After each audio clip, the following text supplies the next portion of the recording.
How do you vanish from a bus carrying 23 people without a single person noticing? March 14th, 1947. A Greyhound bus pulls into Durango, Colorado, 3 hours late. The driver radios ahead to explain the delay. Passengers complain about strange noises. Mechanics inspect the bus, and then they notice seat 14B, the window seat near the back, empty. But the passenger who'd been sitting there had left everything behind: a leather satchel, a folded coat, a thermos of coffee, still half full. His name was Robert Collier, a 42-year-old surveyor from Denver. He'd boarded in Alamosa the previous evening, ticket stamped, seat assigned, belongings stowed. But somewhere along that dark overnight route, through mountain passes and isolated highways, Robert Collier disappeared. The bus made 4 stops. At none of those stops did anyone see him get off. The driver didn't remember him leaving. The passengers barely remembered him at all. For 7 days, authorities retraced the route. They searched the towns, interviewed witnesses, combed through forests where the bus had stopped. They found nothing. And then, on the 7th day, a janitor cleaning the bus lifted the cushion of seat 14B. Wedged beneath it, pressed flat against the metal frame, was a folded piece of paper, a handwritten note. What it said would shatter every assumption investigators had made. It would reveal that Robert Collier didn't vanish by accident. He chose to disappear. And what he'd seen was dangerous enough to make him abandon everything: his job, his belongings, his wife. This is the story of a man who vanished from a moving bus, and the note that finally explained why. If mysteries like this haunt you, drop a like and subscribe, because this story only gets darker from here. Robert Collier was not the kind of man who disappeared. He was methodical, cautious, the type who kept his receipts in chronological order and never left the house without telling his wife exactly where he'd be. His wife, Margaret, would later tell police that Robert lived by routine. He woke at the same time every morning, drank his coffee black, and never missed a deadline.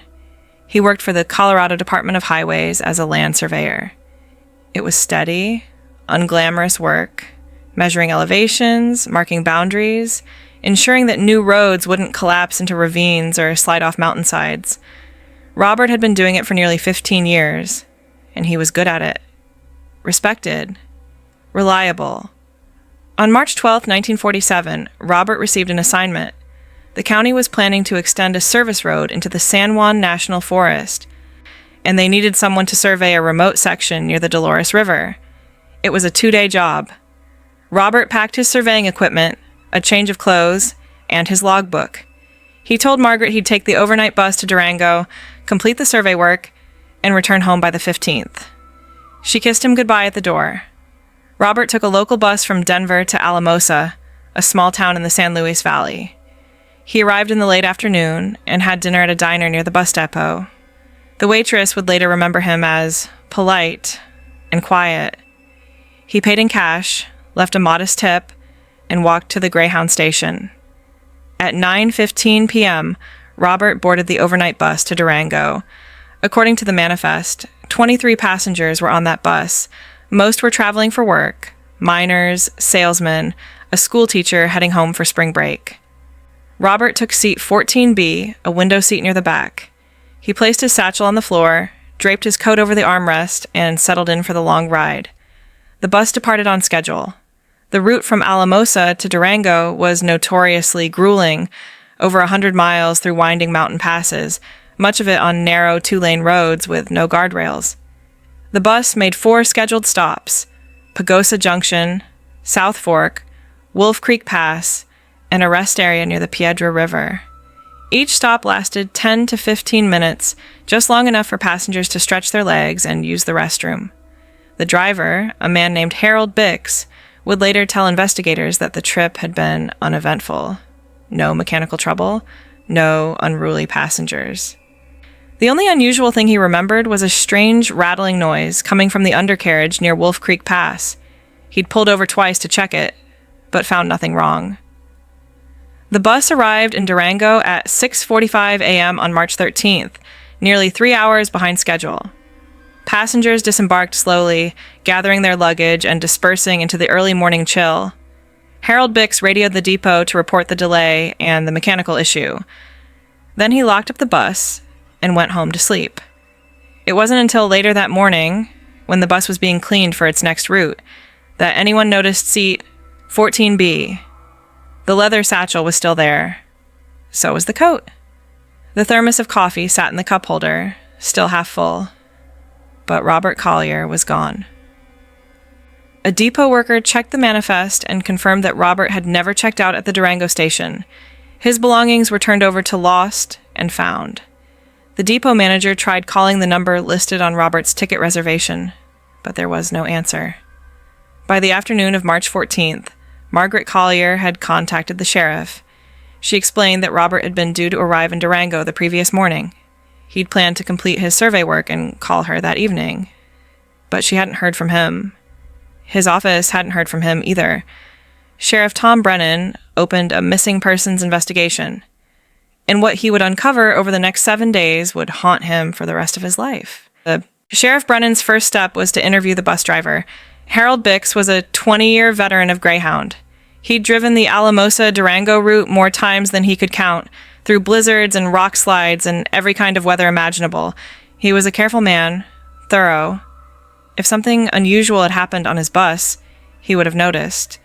But when Brennan sat down with him on the morning of March 15th, Harold seemed genuinely confused. "I don't remember the man," Harold admitted. "I mean, I remember checking his ticket when he boarded. But after that?" He shook his head. "Nothing. He didn't cause any trouble, didn't ask questions. He just blended in."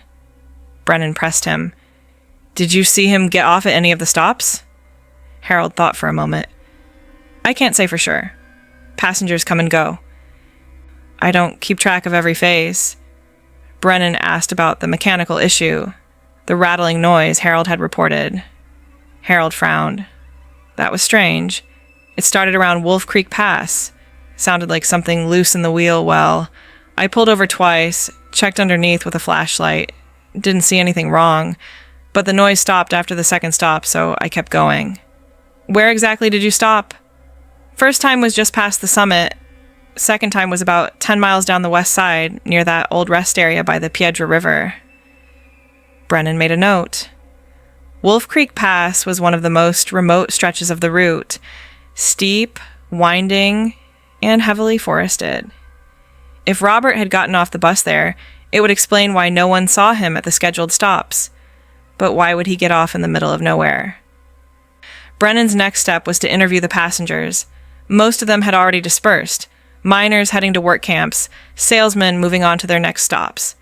But Brennan managed to track down 7 passengers who were still in the Durango area. None of them remembered Robert Collier. One woman, a schoolteacher named Agnes Pruitt, said she'd been sitting 3 rows ahead of seat 14B. She remembered hearing someone cough a few times during the trip, but she hadn't turned around to look. A miner named Carl Hendricks said he'd been dozing for most of the ride. He didn't remember anyone getting on or off between stops. A traveling salesman named Eddie Oakes was more observant. He'd been sitting across the aisle from Robert, just 1 row up. He remembered seeing a man in a dark coat sitting by the window. "Quiet guy," Eddie said. "Kept to himself. I think he was reading something. Looked like a map or a diagram. I didn't pay much attention." Brennan asked if Eddie had seen the man get off the bus. Eddie shook his head. "I got off at South Fork to stretch my legs. When I got back on, I didn't look behind me. Just sat down and went back to sleep." That was the pattern with every passenger Brennan interviewed. No one had been paying attention. No one had seen Robert leave. It was as if he'd simply evaporated. Brennan decided to retrace the bus route himself. On March 16th, he drove from Alamosa to Durango, stopping at each of the scheduled rest areas. He interviewed attendants, checked logbooks, and asked if anyone had seen a man matching Robert's description. At the Wolf Creek Pass rest area, an attendant named Louise Frame said she remembered the Greyhound bus stopping twice that night, once at the scheduled time, and again about an hour later. "That was unusual," she said. "They don't usually stop twice. Brennan felt a chill. "Did you see anyone get off?" Louise hesitated. "I'm not sure. It was dark, but I remember seeing someone walking toward the trees. I figured they just needed to relieve themselves." Brennan asked what direction they'd gone. Louise pointed east, toward the forest. Brennan organized a search team the next morning.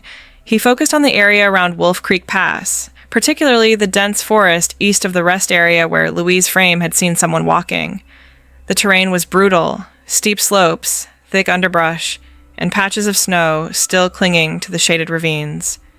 20 volunteers joined the search, including forest rangers, local deputies, and a pair of bloodhounds borrowed from the state police. Brennan brought Robert's coat, the one left behind on the bus, and let the dogs catch his scent. The hounds picked up a trail almost immediately. They led the team east from the rest area into the trees. The trail followed a rough path parallel to the highway for about half a mile, then veered sharply north up a steep incline. The dogs moved quickly, noses low, tails stiff, and then, just as suddenly as they'd picked up the scent, they lost it. The hounds circled a small clearing, whining and pawing at the ground. The handlers tried to reorient them, but the dogs seemed genuinely confused. It was as if Robert's scent had simply stopped, mid-stride, mid-trail. Brennan found that deeply unsettling. The team expanded the search, combing through the surrounding forest for any sign of Robert. They found nothing. No footprints, no torn clothing, no discarded belongings. By the third day, the search had grown to over 50 people. Volunteers came from Durango, Pagosa Springs, and even as far as Alamosa. Margaret Collier arrived on the fourth day, pale and exhausted. She stood at the edge of the clearing where the dogs had lost the scent, staring into the trees. "Why would he leave the bus?" she whispered. Brennan didn't have an answer. He returned to Durango and began digging into Robert's background more thoroughly. He reviewed Robert's work history, his financial records, his correspondence with the county office. Everything pointed to a man living a stable, unremarkable life. But then Brennan found something odd. In Robert's logbook, recovered from his satchel, there was an entry dated March 10th, 2 days before his trip. It was a brief note, written in Robert's precise handwriting. "Survey request, Dolores River Access Road, County File Number 1172. Verify coordinates before departure." Brennan pulled County File Number 1172. The file contained standard survey documents, maps, property boundaries, elevation charts. But tucked into the back of the file was a handwritten memo dated February 28th. It was addressed to the county engineer and signed by someone named Victor Lassiter. The memo read, "Requesting confirmation that survey coordinates for Dolores River Project do not overlap with private mining claim number 447. Access to Northern Quadrant must remain restricted per federal lease agreement." Brennan's pulse quickened. He cross-referenced mining claim number 447. It belonged to Victor Lassiter, a reclusive prospector who operated a small claim in the San Juan Mountains. Lassiter's name had appeared in county records before, usually in connection with disputes over land access and mineral rights. But there was something else. 3 months earlier, a construction site in Durango had reported a theft. Someone had stolen crates of blasting explosives, detonators, and fuses. The case had gone cold. No suspects. No leads. Brennan pulled the theft report and noted the date, December 14th, 1946. He compared it to the dates in Lassiter's mining claim filings.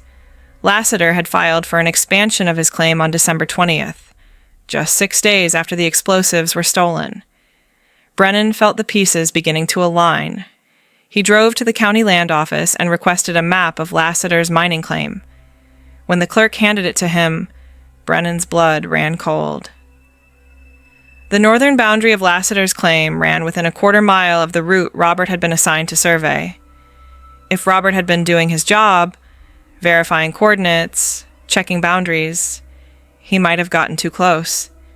He might have seen something, And if Lassiter was operating illegally, using stolen explosives to blast open old mine shafts, then Robert would have been a witness.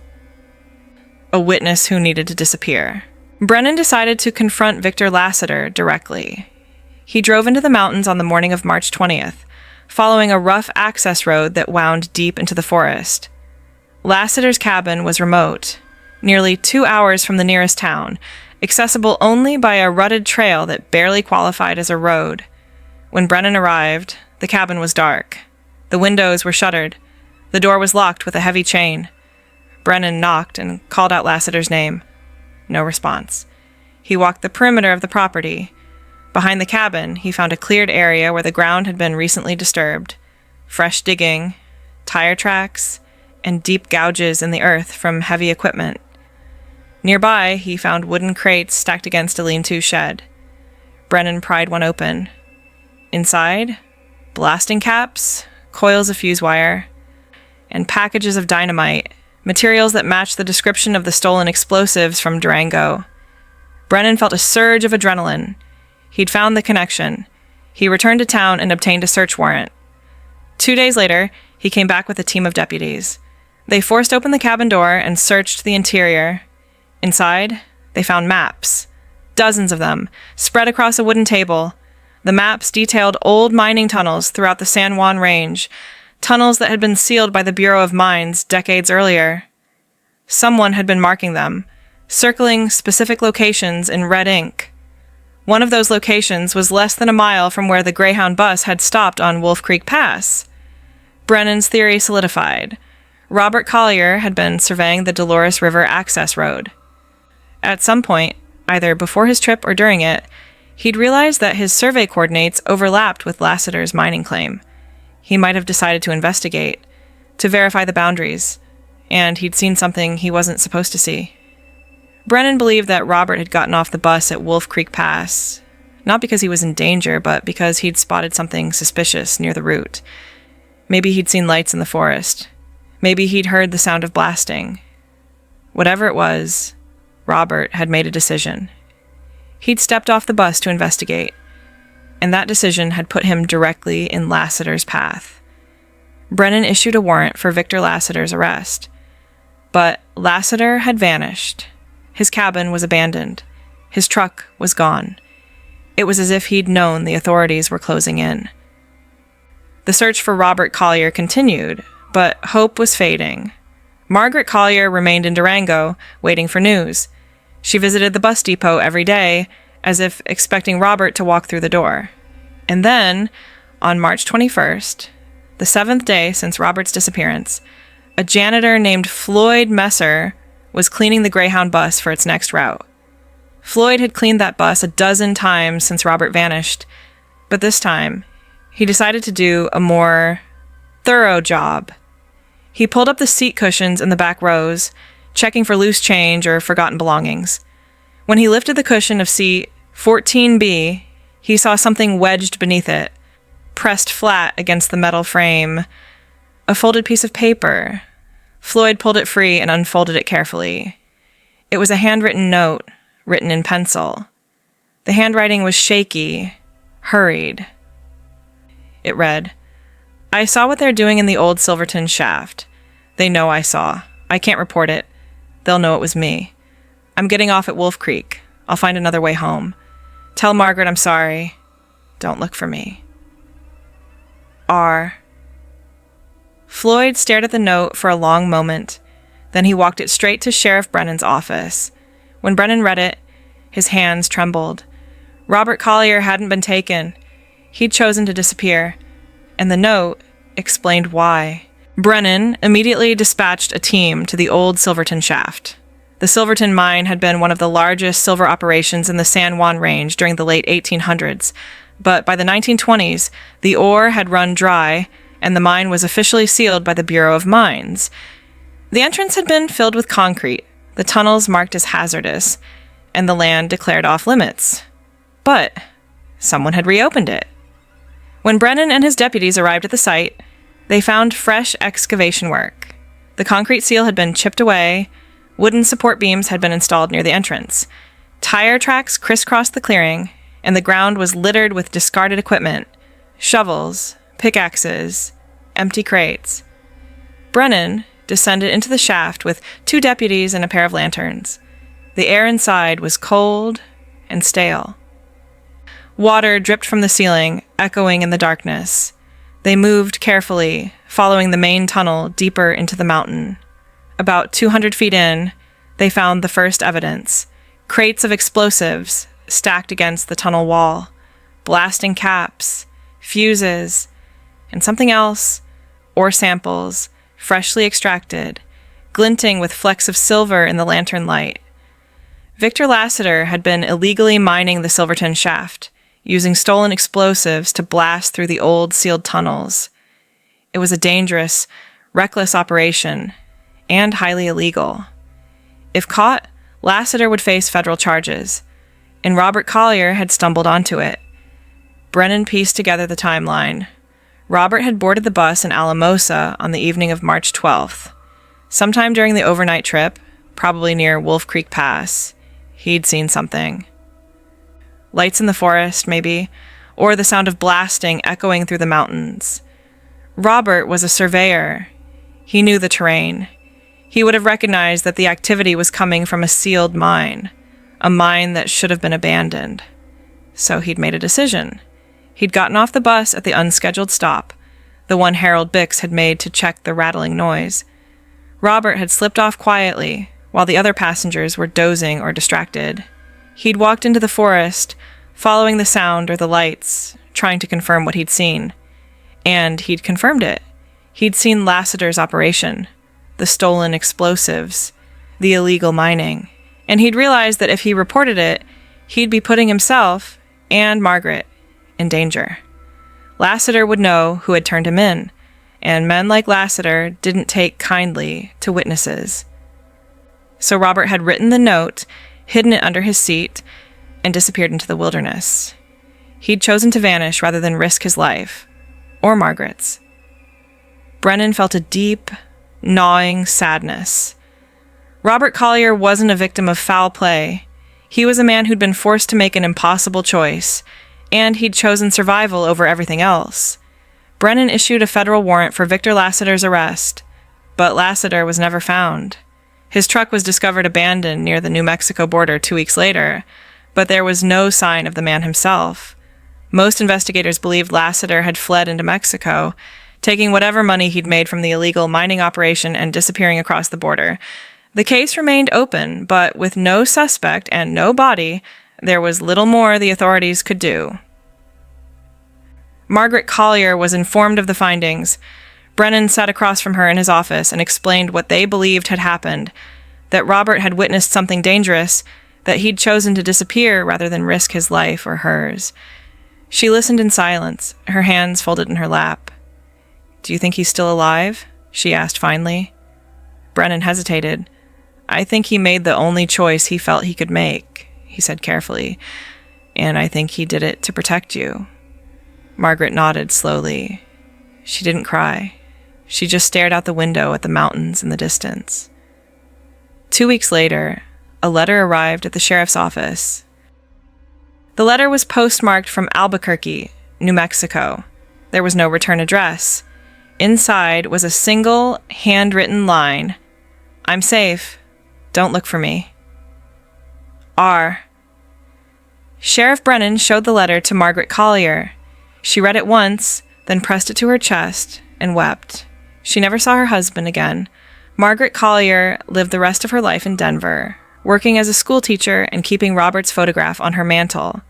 Friends said she never stopped hoping he'd come home. But she never remarried, never moved on. In the years that followed, she wrote letters to Robert. Dozens of them, all addressed to "Wherever You Are." She told him about her days, about the seasons, about the small moments she wished he could have shared. She never mailed a single one. She kept them in a wooden box beneath her bed. When Margaret passed away in 1983, her niece found the box. Inside were 36 years of unsent letters, each one a conversation with a man who'd chosen to disappear. Robert Collier was never officially found. Most investigators believe he fled to Mexico or started over in a small southwestern town where no one would recognize him. Some speculate that he returned to Colorado years later, living quietly in the mountains under a different name, close enough to see home, but too afraid to return. A few even believe he worked as a surveyor again, somewhere far from the San Juan Range, using his skills under an assumed identity. But the truth is, no one knows. The note tucked beneath seat 14B remains one of the most haunting pieces of evidence in Colorado's unsolved mysteries. It's a reminder that sometimes people don't vanish because they're taken. They vanish because they choose to, because staying would have been more dangerous than disappearing. And in Robert Collier's case, that choice may have saved his life, but it cost him everything else. To this day, old Greyhound buses that traveled the Alamosa-Durango route in the 1940s are considered collector's items. A few still exist, restored and displayed in transportation museums across the West. Visitors sometimes sit in the back rows, running their hands along the underside of the seats, wondering if they'll find something hidden there. They never do. But in 1962, 15 years after Robert's disappearance, a surveyor working in the San Juan Mountains reported finding an old camp deep in the forest, a canvas tarp stretched between two trees, a rusted coffee tin, and a wooden stake driven into the ground. Carved into the stake were two initials, RC. The surveyor reported it to local authorities, but by the time they reached the site, the camp was gone. The stake had been pulled from the ground. The tarp had been taken down. All that remained was a circle of flattened earth where someone had once made a fire. Some say it was just a coincidence. Old surveying equipment left behind by any number of workers who'd passed through over the decades. But others wonder if Robert Collier had been watching them all along, if he'd seen the search teams, heard the helicopters, watched as his wife stood in the clearing near Wolf Creek Pass, calling his name, and if he'd stayed hidden even then, not out of cruelty, but out of love, because coming back would have put her in danger. And Robert Collier was not the kind of man who would do that. Margaret Collier believed until the day she died that Robert was still out there, that he was safe, that he thought of her, and maybe in some quiet corner of the San Juan Mountains, he did. Forever hidden, forever free, forever gone. And perhaps, in his own way, still protecting the woman he loved by staying away.